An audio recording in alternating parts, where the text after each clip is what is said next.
about to hear is true. The names have been changed to protect the innocent.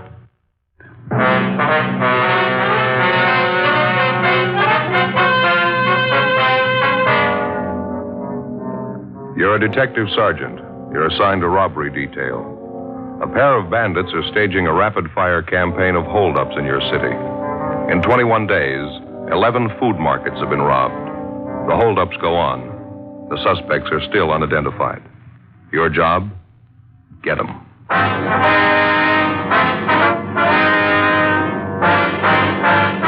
Dragnet, the documented drama of an actual crime.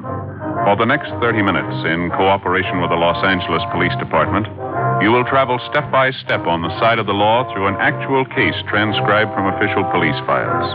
From beginning to end, from crime to punishment, Dragnet is the story of your police force in action.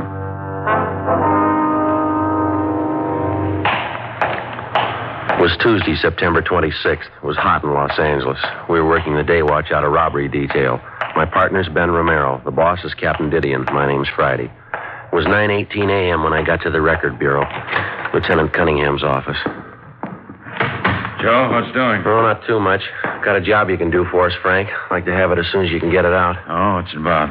On these market bandits. We've already gotten out a dozen teletypes and bulletins on them. Like to get out some mimeographs, too, if we can. General distribution, eh? What do you want on them? Well, I better lay out the whole thing for you. A lot of the copies are going to the Retail Grocers Association, all their members. No luck with those two thieves so far? No. We're no closer than we were 3 weeks ago. Figure this ought to plug another loophole. How many copies you figure you want on this? About 1,000? Yeah, that's fine. That ought to do it. All right. Okay, now what do you want to go in it, Joe? Well, you better lead off with the first job they pulled. That was on the 3rd of this month. Makes it a little better than 3 weeks now. They hit a supermarket out on Pico. Okay. Got it? Ever since, they've averaged about 3 jobs a week. We know they're hitting nothing but supermarkets. All of them on main thoroughfares, no small neighborhood stuff. I got it. So far, they've confined their operations to the 77th Street Division and the county territories, generally the south end of town. They're 2 men, and they got a pretty well-established M.O. Well-established M.O., okay. They're hitting in the morning hours, usually from the time the markets open up until around noontime. They use a stolen car. 95% of the time, a car stolen from the industrial area. Cars they steal for the jobs are always either a Pontiac or a Nash. Yeah.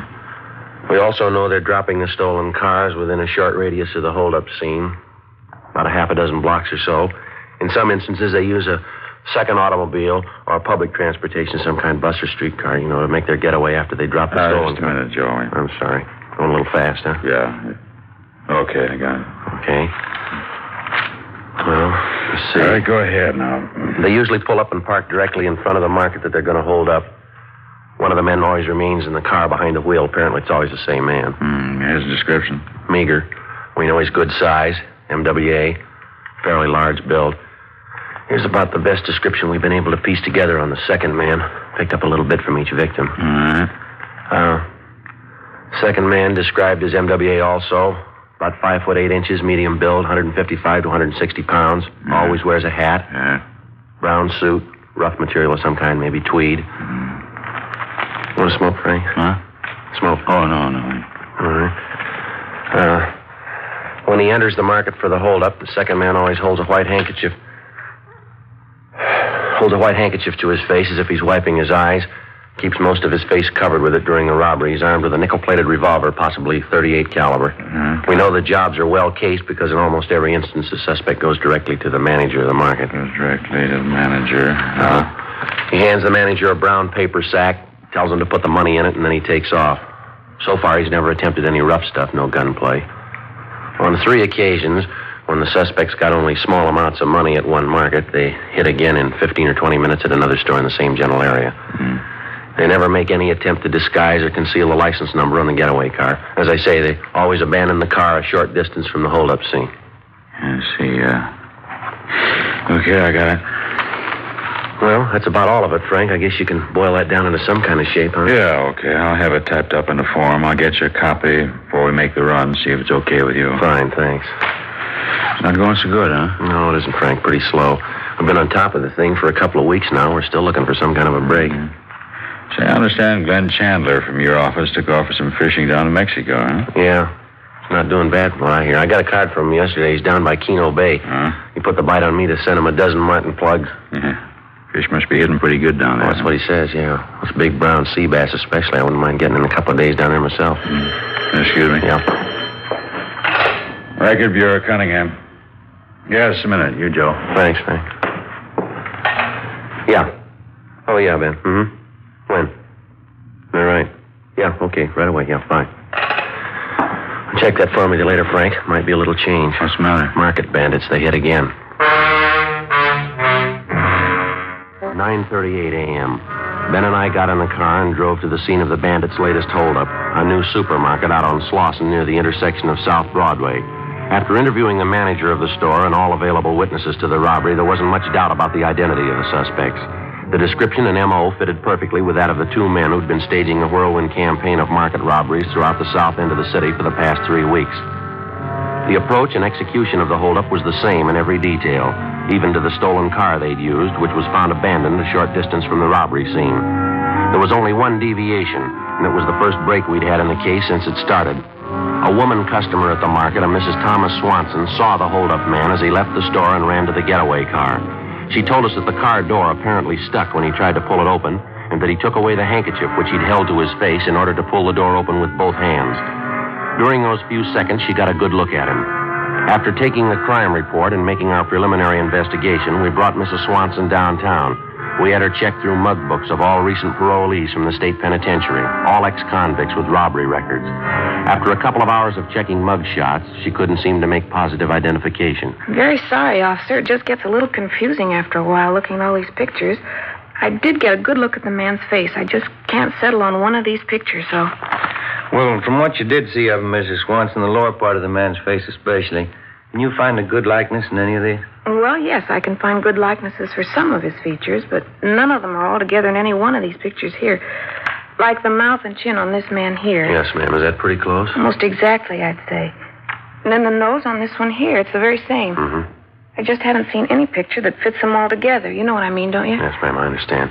Now, these 5 pictures here that you've picked out, you'd pretty much say that they incorporate all the features of the man that you saw getting in that That's car? right, officer. This man here, and this one, too. Uh-huh. I'd say the lower part of his face was exactly like that. The small mouth and mustache just like that, and the chin pointed like on this man. And the upper part of his face, would you say it resembled these others here? Yes. These 3 here, just the upper part. You see, around the eyes, the forehead. I'd say that was very close. Mm-hmm. Now, just put the 2 sets of pictures together, I think you'd have the man perfectly.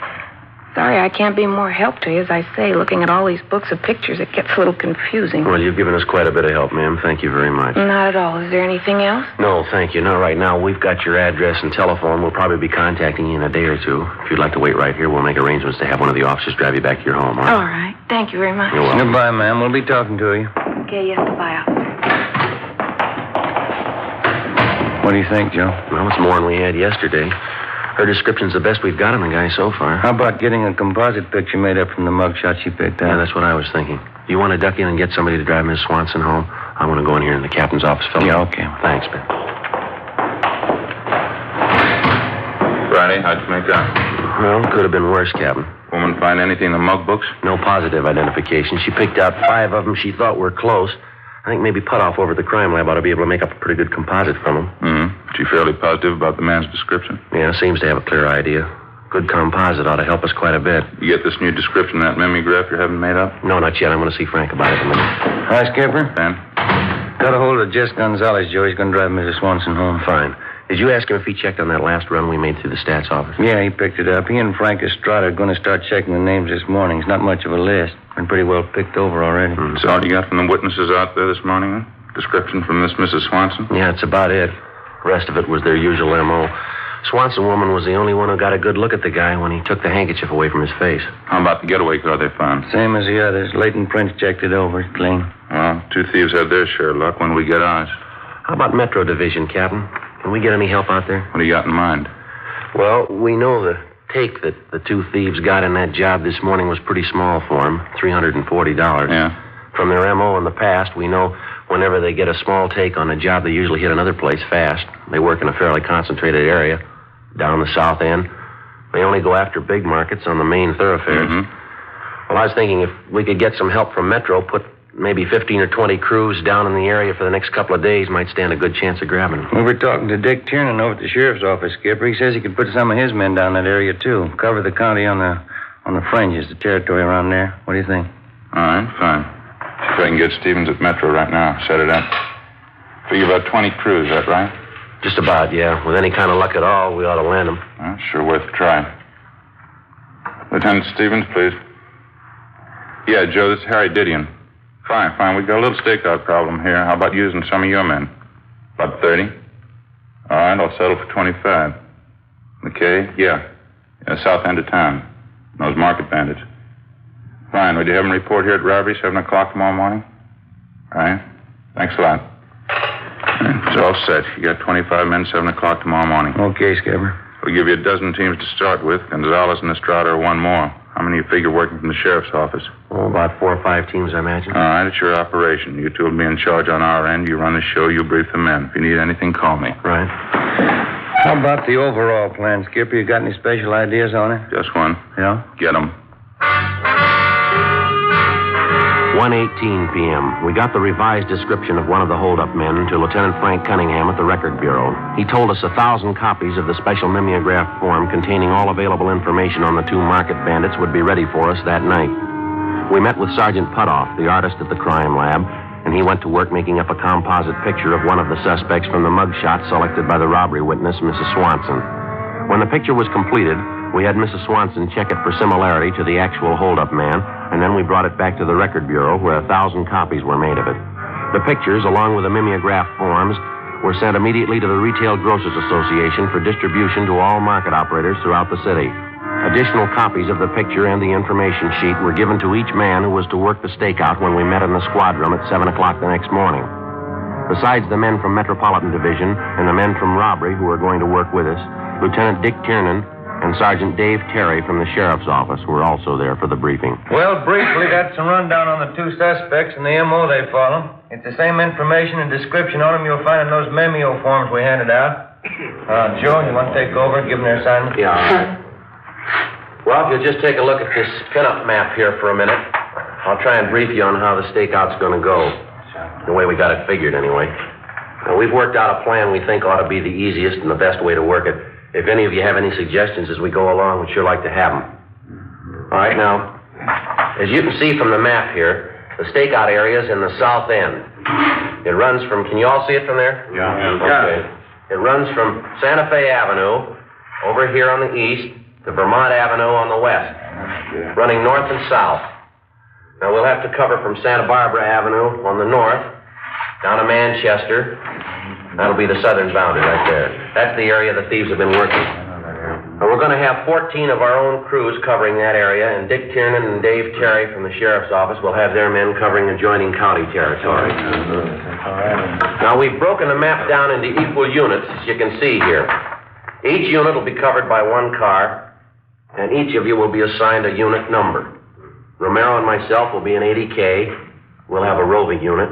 We'll cover the entire area. You'll have 3-way radios in your car, so you'll be able to contact us directly if you have to.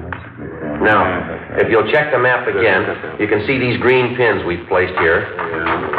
Well, each one of them represents a market robbery. Now, notice that every one of them is on a main thoroughfare.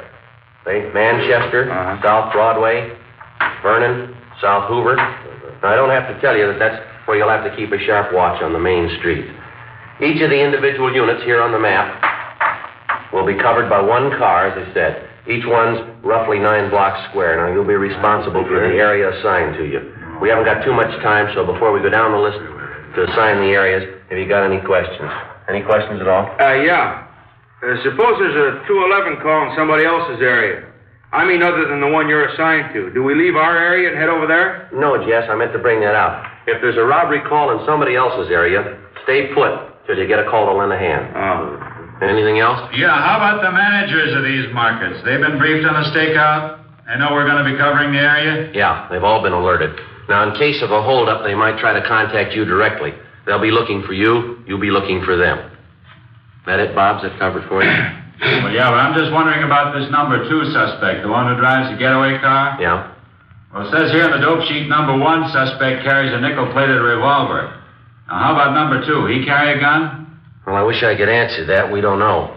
All the information we got on him is on the sheet right there. I see. Well, they never try any rough stuff anyway, do they? No gunplay. They never hurt anyone. No, not yet. Don't let him make you the first. 7:30 a.m. We finished handing out the assignments, and the men left to take up their stakeout positions in the south end of the city. 2 men to a team, each team in a 3-way radio car, each car to patrol a designated 9-square block unit. There were 20 such units within the frame of the overall stakeout area. At the same time, cruiser cars from the sheriff's office, operating on their own radio setup, began patrolling the fringe positions which fell in county territory. Through Control 1 at our communications division, we kept in continual contact with them. 8 a.m. All the cars were in position, each of them patrolling their individual 9-square block unit. The first 2 hours passed, no reports, no sign of the market bandits. Between 10 a.m. and noon, half a dozen possible suspects were stopped and questioned by different teams and then brought to the 77th Street Division for processing. All of them were eliminated. The afternoon of the first day went pretty much the same. We had shakedowns on 4 parked cars in the area and more shakedowns on possible suspects. Nothing materialized. The next morning, Ben and I, along with the other 32 men in the stakeout, picked up where we'd left off. Again, no sign of the suspects, no reports. The morning of the third day, the stakeout detail met in the squad room as usual and then left to take up their regular assigned positions. 7:35 a.m. How about it, Joe? You ready to go? Yeah, just a minute. Okay, let's go. I'll get it. Okay. Robbery Friday. Yeah. Where? When was that? Yeah, right away. Oh, come on, we gotta hurry. What is it? Market bandits, maybe we got them. 7:50 a.m. Ben and I arrived at the intersection of 58th and San Pedro Streets. 2 of our stakeout cruiser cars were pulled up at the southwest corner. One of the teams was Jess Gonzalez and his partner Frank Estrada. Gonzalez briefed us on what had happened. Victim's the owner of the supermarket down the block in San Pedro. He was walking from his house to the store, and he passed the corner here about 7:35 a.m. Had $340 on him. Part of yesterday's receipts from the store. They got him right up the street there, took every dollar of it. You sure it was a market bandit? An M.O. description, they check out all the way. We had 2 teams on it as soon as we got the word. Located the holdup car a minute ago. Where is it? Down on Avalon Boulevard. Well, how about the thieves, Jess? Car was empty, no trace of them.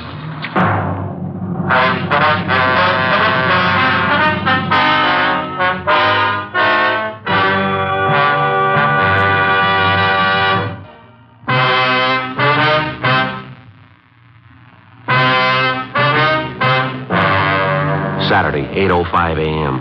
The latest victim of the market bandits, the owner of the supermarket on San Pedro Street, was taken to the 77th Street Division where the crime report was made. He told us that one of the men who robbed him bore a very close resemblance to the composite picture which we'd had drawn up of one of the suspects. We figured we missed grabbing the holdup men by a matter of minutes. Even though some of our units were in the general area at the time of the robbery, it did little good. The victim had delayed reporting the holdup for a full 5 minutes because the bandits had threatened to find him and kill him if he did. Despite the fact that they'd changed their M.O. to the extent of robbing the store owner on the street instead of in the market proper, we had no doubt that the same 2 men we were looking for had committed the holdup. The abandoned car which they'd used in the robbery was gone over for fingerprints, but it was clean. Meantime, the stakeout went on. Saturday passed. Sunday, Monday, nothing. No leads on the suspects, not a trace of them. Tuesday, the same thing all over again. The operation settled down to a dull routine. Tuesday night, we checked the closing of the last market in our stakeout area. 10:45 p.m. Ben and I drove back to the 77th Street Division. Every day seems to get a little longer. These lousy stakeouts sure don't wear very well on me. Yeah, I don't know what the setup's going to be if we don't get a break pretty soon. We can't hang on to the gang from Metro Division forever. Joe has been a bad month. All I need now is a visit from the in-laws. Yeah. That'd do it up fine. You talked to Jess at dinner, didn't you? Yeah. What'd he say about those 2 men they picked up on South Main this afternoon? They brought them in for processing, checked them out. Couldn't find anything wrong. Both of them clean. Mm-hmm. Go ahead. Yeah. How about grabbing something to eat after we check out, huh? Okay. You want to stop by Johnny Cokin's? What about a French dip sandwich? How's that sound? Haven't had one for a long time. All right, suits me. What was that? Oh, sorry, I don't. Oh, wait a minute. He just came in. It's for you, Friday. Turn in from the sheriff's office. Oh, yeah, thanks, Bob. Friday talking. Yeah, Dick. Just now? Yeah, we'll be over right away. You got anything? Market bandits pulled a holdup a couple of minutes ago in a store on Graham Avenue. It's out in county territory. Yeah? One of the sheriff's units took the call, chased the holdup car 2 miles. They get the thieves? Well, you're half right. Huh? They got one of them. 10:52 p.m. Ben and I drove to the sheriff's Firestone substation where the market bandit suspect was taken after his apprehension. When we got there, we talked to Deputy Sheriff Sergeants Eddie Jones and Mel Viney, who'd made the arrest. They said they arrived at the scene of the holdup, the market on Graham Avenue, a few moments after the bandits pulled away in their stolen Nash sedan. Jones and Viney gave chase, but when they finally forced the holdup car to a halt, the driver was the only one in the car. Somewhere along the route of the 2-mile chase, the second robbery suspect had succeeded in jumping out, along with the loot taken in the robbery and making good his escape. A broadcast in the bulletin was gotten out immediately. The holdup suspect they'd apprehended had been fingerprinted, and they were checking on his identification downtown. Ben and I went in to talk to him. Jones and Viney stood by while we questioned him. I still don't know what it's all about. Property clerk will give you an itemized receipt for everything you have on you. Take everything out of your wallet now. Put it out on the table. You're making a pretty big thing out of nothing, aren't you? I haven't done anything. You want to check those things from his wallet, Ben? The cards and some of those papers? Yeah.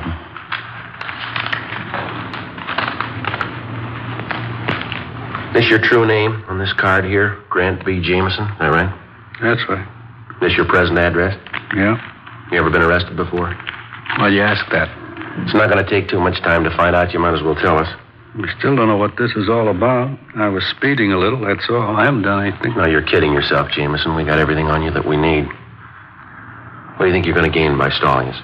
You must have me mixed up with somebody else. I don't know what you're getting at. This card here you took out of your wallet, you recognize it? Why? These names and addresses you've got jotted down on the back of it. Mind checking them out for? I don't know what you mean. Take a look. These here. Whose addresses are they? Who are the people? Let's see. No, I don't think I even remember them. Just something I scribbled down, that's all. You don't even remember one of them? No, I don't think so. Why do you ask? Why don't you come off it, mister? What are you talking about? You know what we're talking about. You know it as well as you know your own name. 14 robberies down here in 28 days. You're picked up in the hold-up car after the last try tonight. Your partner gets away. Now, you go right on kidding yourself, Jameson. Play it real close. You see how far it gets you. I sure wish I knew what you were talking about. I don't know a thing about any robberies. All right, then you stand by, mister. You're going to know a lot more about him. You're going to know a lot in a hurry. Yeah? Just as soon as we pick up your partner. 12:20 a.m. We continued to question the suspect, Grant Jameson, but he refused to admit anything, even the fact that he'd stolen the car that he'd been apprehended in. The only strong lead we could pick out from the articles found on his person was the list of 4 names and addresses jotted on the back of a card found in his wallet. 12:30 a.m. Ben and I left the substation and drove to the address Jameson had told us was his present residence, an apartment house on Vernon Avenue. The manager told us he'd moved at least a year ago without leaving a forwarding address. 1 a.m., we began checking out the list of 4 names and addresses which we'd found in the suspect's wallet. The first was a Jack Williams. His address, a Spring Street rooming house. The landlady told us he'd moved to Cleveland, Ohio 3 months before. The second was a John Gallagher. His address, a third-rate hotel in East Hollywood. He hadn't been registered there in the past 2 months. The third was a Matthew Sanford. His address turned out to be an apartment house in the Crenshaw district. Want to flash the light on the mailboxes over here, Joe? Yeah. Here you go. You see the name there? Yeah, here it is. M.L. Sanford. That ought to be it. Apartment 5. All right. Let's try it. Front door open? Let's see. Yeah, let's go. All right. Number 5. Should be down this way, I guess. Mm-hmm. Number 5. Okay, let's give it a try.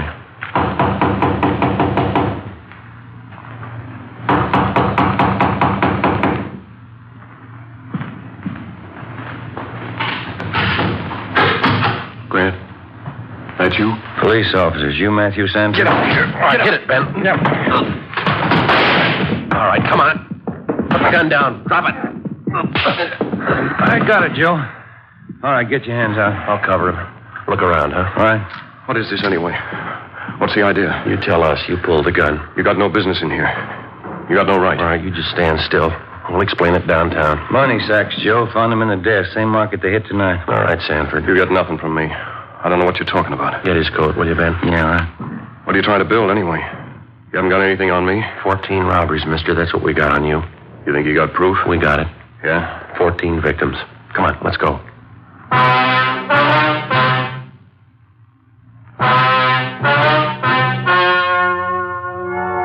The story you have just heard was true. The names were changed to protect the innocent. The two market bandit suspects, Grant Burton Jameson and Matthew Roy Sanford, were tried and convicted on 14 counts of first-degree robbery and received sentences as prescribed by law. First-degree robbery is punishable by imprisonment in the state penitentiary from 5 years to life.